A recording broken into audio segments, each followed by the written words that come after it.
Hey everybody, this is Jim from the Book of Jim, the first Book of Jim, and happy Easter to everybody. I got my visa. I got a 1-year retirement pensionado visa for Colombia, so I'm pretty excited about that. Been quite the journey, and I'd like to share with you my new learnings from it. Some new stuff, especially with the new rules that came about last year or the year before. And so I'm just going to dive right in here and talk about costs. I'm going to talk about what I paid for each item. I'm going to talk about how long it took me and some other learnings from that as well. So anyways, right off the top, $8,400 Canadian. By the way, all my prices will be in Canadian. So just do the conversion. Just write the numbers into a currency calculator and you'll get those numbers if you need them for the US or anywhere else. But I'm going to be talking in Canadian dollars and the Canadian processes, by the way. So $8,400 from start to finish. That price does not include airplane travel, taxis, food costs, hotel, or and in my state, my cost of living while I was in Canada. I was in Canada for about 4 months. A lot of that was purposeful. The other reason was I didn't really know how long it would take me. But I was able to pick up 3 months of work with an old employer, and that helped pay for all my expenses. I think in the future it will take me a lot less time to get my visa. Since I know more what's going on. So back to the $8,400.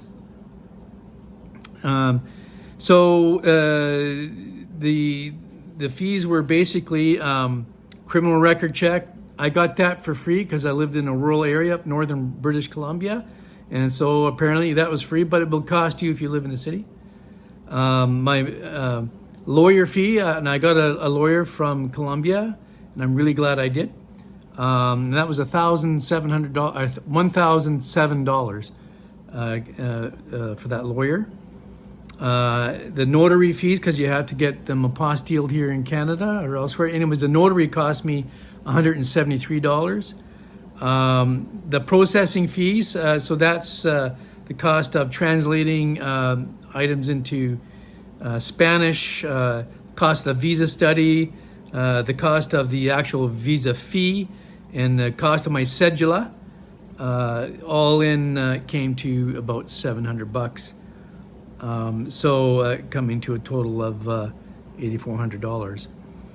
Now, here's some things that I learned right off the top here was that the medical insurance, at least the people I dealt with, which are Cigna, they require you to apply 42 days in advance for their health insurance. And so you have to say, well, when do you want your visa? It's kind of like a bit of a guessing game, but it's because you got to time it so that you get your visa when your healthcare starts and you're supposed to get a year's worth. And so you have to apply for it 42 days in advance. Now, I have the suspicion that the reason I got a 6-month visa last time was because I only had 6 months in health insurance, but I had 2 packets of 6 months tagged onto each other.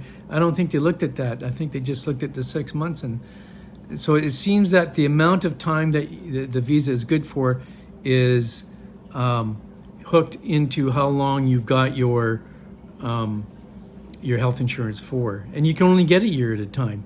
So it's private insurance, and you're not allowed to use EPS when you're applying for a new visa, when you first get your visa.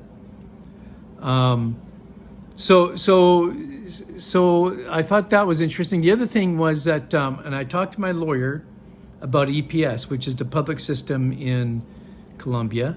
And I asked her, I said, I'm hearing so many different things out there. So I asked her directly, I said, when I get my visa, and I'm in Colombia, can I then apply for EPS? And she said, yes, you can apply for EPS. And then I asked her, do I need my private insurance after I get EPS? She said, no, you don't need your private insurance. And the third thing I asked was, can I apply for my next visa with just being a member of EPS? And she said, yes. So that's, I think, going to save me a chunk of change. And I think that if I got EPS, I'm just speculating here, that they might be open to me getting a longer visa. So stay tuned on my 1 year from now. So that's the visa or the medical learning stuff. The other one was the Apostille process. Now, I didn't know how that worked, and I talked to I was trying to get a lawyer, and they never responded. So I got a notary in Canada, and it was new to them too. So it took when they processed the notary, the Apostille process. It took 20 days from the time that she sent it to the time I got the response back. So take that in consideration. 20 days to process the Apostille and get each document done separately. Don't get them in a pack like I got before, because I got turned down because of that the last time. And then and so then I got the lawyer in February 11th. No, I'm sorry, February 6th is when I got the lawyer. They helped me process all the stuff, and I only needed to apostille. What did I need to apostille? The letter from my doctor, and what was the other one? Oh, my how much money I made from my pension.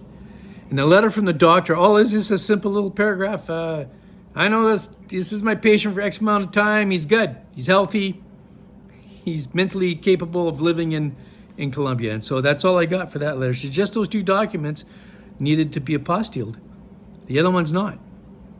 And so anyways, got the news back. They applied for, I got all the documents in, and then then they said, okay, we've sent the application off. I had to pay for the visa study, and I did that on March 11th, and got my response back and visa approved by March 22nd. That's pretty good. So 11 days from the time the visa study to the approval. Now what'll happen is that I'm heading back on Sunday, March 31st, going back to Colombia. And from the day you land, you got 15 days to get your cedula, and which is your Colombian ID.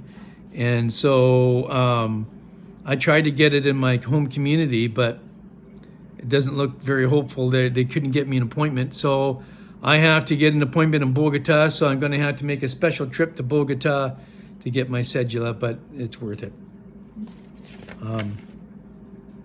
Anyways, that's all I got for you. I'm pretty excited.